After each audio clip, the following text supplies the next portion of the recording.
Fortalece a fé, conhecer a Jesus, que nos fala através da palavra de Deus. Apresentamos Através da Bíblia, o programa que leva você ao estudo sistemático e detalhado do livro dos livros, a Palavra de Deus. Este projeto, que tem como objetivo estudar toda a Bíblia Sagrada em 5 anos, foi idealizado pelo Dr. J. Vernon McGee. Os estudos são produzidos, contextualizados e apresentados pelo pastor e professor Itamir Neves. Convidamos você, ouvinte, a acompanhar esta jornada através da Bíblia. Olá, amigos, estamos iniciando mais um programa da série Através da Bíblia. Agradecemos a sua sintonia e a sua audiência. Você que tem sido fiel em nos acompanhar nos traz muita alegria por sabermos do seu interesse no estudo da Palavra de Deus. Somos gratos a Deus, pois Ele tem despertado o seu interesse e também o interesse de muitos irmãos no estudo sistemático que temos feito da Escritura Sagrada. Se você puder formar um grupo pequeno para o seu estudo e para a sua reflexão. Sempre é bom termos irmãos que conosco compartilhem sobre o estudo bíblico. Certamente teremos lições importantes para aprender e aplicar em nossas vidas. Por isso, eu sugiro a você já no começo do programa, abrir a sua Bíblia no capítulo 3 de Naum para nos acompanhar na reflexão desse texto da Palavra de Deus. Depois, você pode escrever compartilhando como Deus tem falado ao seu coração. E é exatamente isso que o nosso irmão Amaro, lá da cidade de Brejo Santo, no estado do Ceará, fez, nos enviando o seguinte e-mail. Graça e paz. Louvo a Deus pela programação da RTM. Ouço-a todos os dias. Gosto de todos os programas, mas o Rota 66 e o Através da Bíblia são excepcionais, sem querer jamais desmerecer as demais programações que têm me edificado muito. Um abraço. Bispo Amaro, Igreja Batista Maranata. Querido irmão, obrigado por suas palavras de apoio e incentivo. Esse é o nosso objetivo. Desejamos que, através desse programa, muitos sejam abençoados e desafiados a viverem de modo agradável a Deus. Obrigado por suas palavras de encorajamento e nós damos graças a Deus pela possibilidade de podermos ser canais da graça e da bondade do Senhor para com seu povo. Agora eu quero convidá-lo para aquele momento importantíssimo quando buscamos a presença do Senhor. Eu convido você e a todos que me ouvem nesse momento para orarmos, para falarmos com Deus.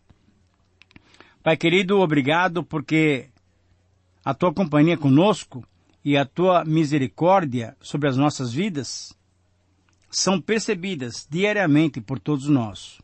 Obrigado, Pai, porque temos esse Deus tão bondoso como só tu és. Diante disso, buscamos a tua presença para esse programa.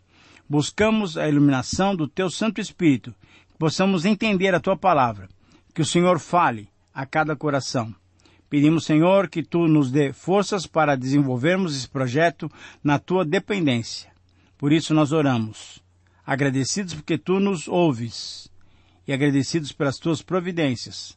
Oramos em nome de Jesus. Amém. Fortalece a fé, conhecer nosso Deus. Querido amigo, hoje iniciamos o estudo do último capítulo da profecia de Naum. Vamos estudar Naum, capítulo 3, versículos 1 a 7. Nesse texto, somos levados pelo profeta a entender, a nos conscientizarmos de que a ruína dos assírios seria completa. Através das suas lamentações, o profeta Naum compara a queda de Nínive com a conquista e a destruição da cidade de Tebas, a antiga no Amon, uma das capitais egípcias que caiu diante da própria Assíria em 664-663 a.C. Embora essa cidade egípcia ficasse na margem do rio Nilo, o rio não conseguiu salvar a cidade contra os exércitos invasores assírios.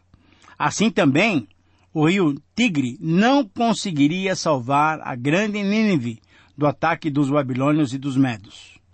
Enfim, por todo esse parágrafo, vamos constatar esse fato e vamos responder a uma pergunta inquietante.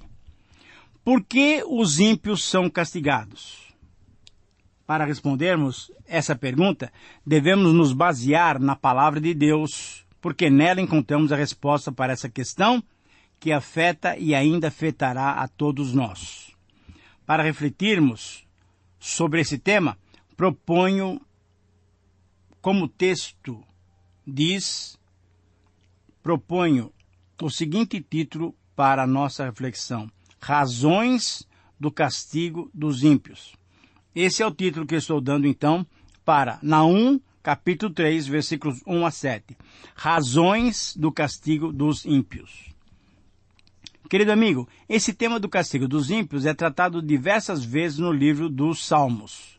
Várias vezes o salmista pediu a justiça de Deus para corrigir a injustiça dos ímpios, nesse mundo cheio de maldade e de desavenças. Quando observamos o livro dos Salmos, devemos observar alguns pontos de especial importância. Primeiro, o homem, mesmo não compreendendo os motivos pelos quais a justiça de Deus demora, pode e deve confiar no Senhor, pois Deus é justo. Segundo, o único refúgio para o homem se encontra em Deus. Todas as outras soluções são vãs e passageiras. Por quê? Porque Deus é a nossa fortaleza. Terceiro, o contraste entre a insensatez da incredulidade e a confiança do servo do Senhor devem nos fazer descansar e confiar em Deus, que não deixa o mal impune. Por quê? Porque o nosso Deus é justo. No Salmo 7, por exemplo, a partir do versículo 9, o salmista diz que Deus julga os corações, estabelecendo os justos e agindo com indignação contra os ímpios. Entre outras verdades, o Salmo 7 nos mostra que o pecador que não se arrepende será castigado por Deus.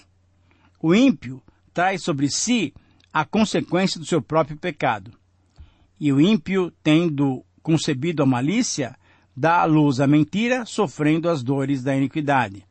Em quarto lugar, o Salmo 7 também nos mostra que o ímpio cava a sua própria sepultura. E, finalmente, mostra que a violência do ímpio recai sobre a sua própria cabeça. Por isso, então, podemos responder e podemos ter esse princípio bíblico a nos orientar. Diante do Deus santo e justo, há razões suficientes para o ímpio ser castigado. Eu repito, esse é o princípio que podemos extrair de Naum 3, 1 a 7. Diante de Deus, diante do nosso único Deus, diante desse Deus que é santo e justo, há razões suficientes para o ímpio ser castigado. E nesses versos nós vamos encontrar exatamente 5 razões pelas quais os ímpios são castigados. A primeira razão do ímpio ser castigado é a sua violência. Eu leio para você os versículos 1 a 3 do capítulo 3. Ai da cidade sanguinária, toda cheia de mentiras e de roubo, e que não solta sua presa. Eis o estalo de açoites e o estrondo das rodas, o galope de cavalos e carros que vão saltando. Os cavaleiros que esporeiam, a espada flamejante, o rebentar da lança e a multidão de transpassados, massa de cadáveres, mortos sem fim. Tropeça a gente sobre os mortos. Querido amigo, essa é uma descrição tremendamente impactante. E a primeira expressão desse capítulo é um lamento por parte do profeta diante do fato de que Nínive seria arrasada. Embora Naum desejasse o justo juízo divino, embora o profeta desejasse a justa retribuição pelos atos maldosos e cruéis dos assírios, nesse início de parágrafo há um lamento pela amarga experiência que os ninivitas enfrentariam. Ai da cidade sanguinária! Essa é uma expressão que, embora seja um lamento, é uma expressão que sintetiza, que resume bem o espírito e o procedimento da cidade de Nínive. O caráter de Nínive era sanguinário, era cruel. Há características das cidades comerciais da antiguidade, assim como as nossas cidades que se caracterizam pelo comércio e os negócios, era e ainda são características de condutas bem específicas. O ambiente, muitas vezes, é de engano, de corrupção. Era o desejo desmedido pelo lucro, não importando se a sua obtenção prejudicaria os pobres indefesos. Eles até seriam pisados e desrespeitados. O que é importante é o lucro. Esse é o ambiente de um tipo de cidade. Esse é o espírito que descreve essas cidades comerciais. Tanto na antiguidade como em nossos dias, as características das cidades religiosas também seguem o mesmo padrão. Veja só, são cheias de misticismo, repletas de crendices, são plenas de espertalhões que vendem tudo como lembrança e como objetos santos ou santificados. São cidades de muito engano que mexem e exploram a fé do povo simples. Assim como essas cidades, a capital da Assíria, a grande Nínive, era caracterizada como uma cidade sanguinária. Cada cidade tem a sua característica, e Nínive foi caracterizada como cidade sanguinária. De lá, das suas ruas, saíam os cruéis exércitos assírios, e para lá chegavam esses mesmos exércitos trazendo os povos conquistados nas sangrentas batalhas. A cidade se caracterizava como cruel, expondo à morte qualquer um desses conquistados que não se submetessem às suas ordens. Nos versos 2 e 3 desse capítulo que eu acabei de ler para você, a descrição do profeta continua e descreve essa triste reputação de Nínive recebida das demais nações. Por causa da sua maneira dura de tratar, ela foi considerada como cidade sanguinária. A expressão, o relampejar da lança e a multidão de traspassados, massa de cadáveres mortos sem fim, tropeça a gente sobre os mortos, registra bem o que a história depois confirmou. Que muitos dos generais assírios faziam pirâmides com as cabeças dos seus inimigos, montando esses monumentos para celebrar a sua superioridade. Quanta maldade, quanta violência, mas tudo chegaria ao fim. Querido amigo, o povo do Reino do Norte, o povo de Israel, tinha experimentado parte dessa crueldade dos assírios aproximadamente um século antes, quando em 722 foi derrotado pelos assírios, que além das atrocidades, trocou toda a sua população. Os israelitas foram para os lados da Síria e das outras nações conquistadas vieram pessoas para habitarem na terra da promessa. Israel sofreu muito com isso, conforme lemos lá em 2 Reis 17, 24. Portanto, não há nenhuma passagem na literatura hebraica que se sobreponha a essa que relata de modo tão claro esta vil situação, esta vileza, a crueldade, o menosprezo e a violência para conquistados faria que o Senhor derramasse seu justo juízo contra Nínive. Você consegue caracterizar a sua cidade? Como é a sua cidade? O que caracteriza ela? E uma pergunta mais importante ainda é o que você tem feito para melhorá-la? A segunda razão do ímpio ser castigado é o seu ilegítimo desejo desenfreado. Versículo 4. Tudo isso por causa da grande prostituição da bela e encantadora meretriz, da mestra da feitiçaria, que vendia os povos com a sua prostituição e as gentes com as suas feitiçarias. Nesse verso 4, a descrição de Nínive é feita com uma figura muito objetiva, porém, uma figura muito dura. A cidade de Nínive foi descrita como uma prostituta, uma meretriz, uma mulher bela e encantadora, bonita e cheia de charme, que atrai aquele que dedica tempo a observá-la. Nínive é descrita como uma mulher bonita e com atrativos, porém uma mulher infiel. Esta infidelidade, essa prostituição, era uma referência clara à idolatria, aos diversos cultos dedicados e celebrados aos seus deuses Assur e Istar. Essa infidelidade e prostituição era uma referência a práticas ocultas de feitiçaria, conforme Isaías 47:9.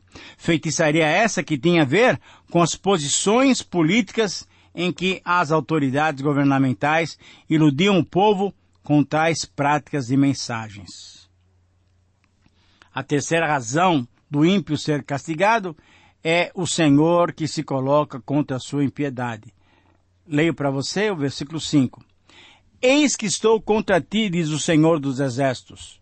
Levantarei as abas da tua saia sobre o teu rosto, e mostrarei às nações a tua nudez, e aos reinos as tuas vergonhas. Nesse verso 5, o profeta introduz uma expressão relativa a Deus que apenas havia usado uma só vez. Naum identifica Deus, Yahvé, como o Senhor dos Exércitos, conforme 2:13 e agora em 3:5. E assim, Naum assinala a intervenção divina nesses acontecimentos para o cumprimento do seu plano para o seu povo e para todo o mundo. Na verdade, essa denominação, Senhor dos Exércitos, aparece pela primeira vez em 1 Samuel, capítulo 1, versículo 3.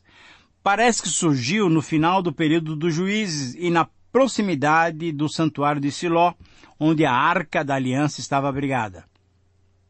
A arca simbolizava o governo de Deus, pois afirmava-se que ele estava entronizado entre os querubins, conforme Salmo 99:1.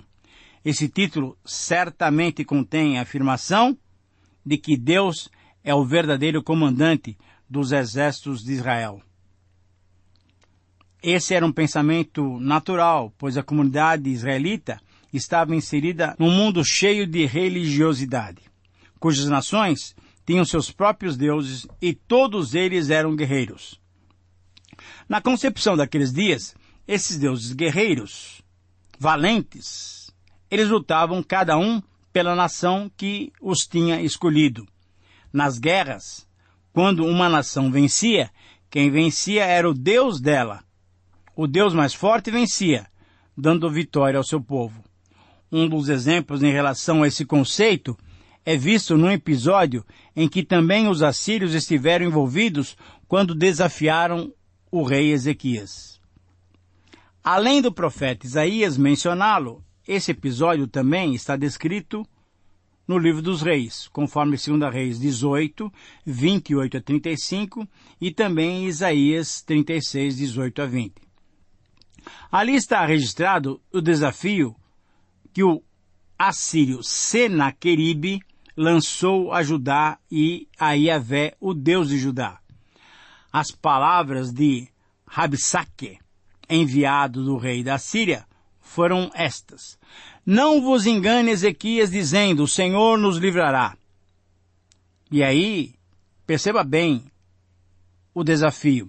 Acaso os deuses das nações livraram cada uma delas das mãos do rei da Síria?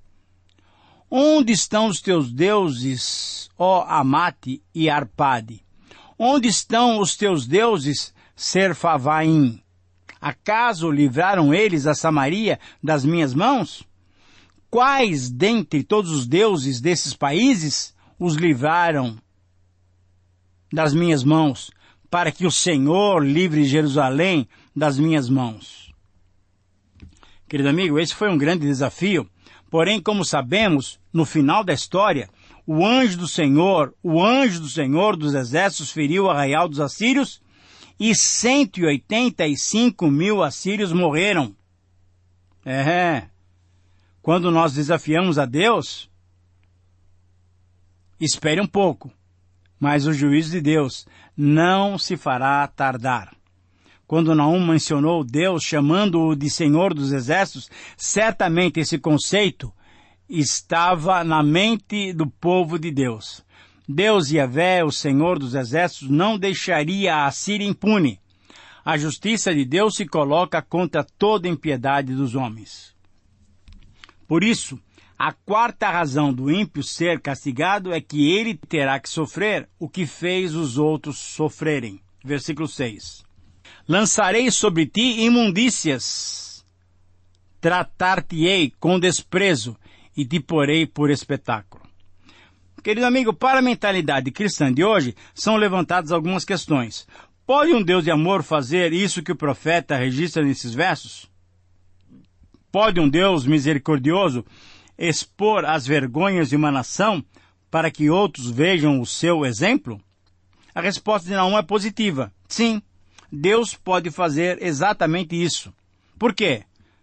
Porque mesmo sendo um Deus de amor e misericórdia, Ele pode fazer. Sabe por quê? Porque o Deus de Judá, o Deus do passado, é o mesmo Deus de hoje e assim Ele age por amor.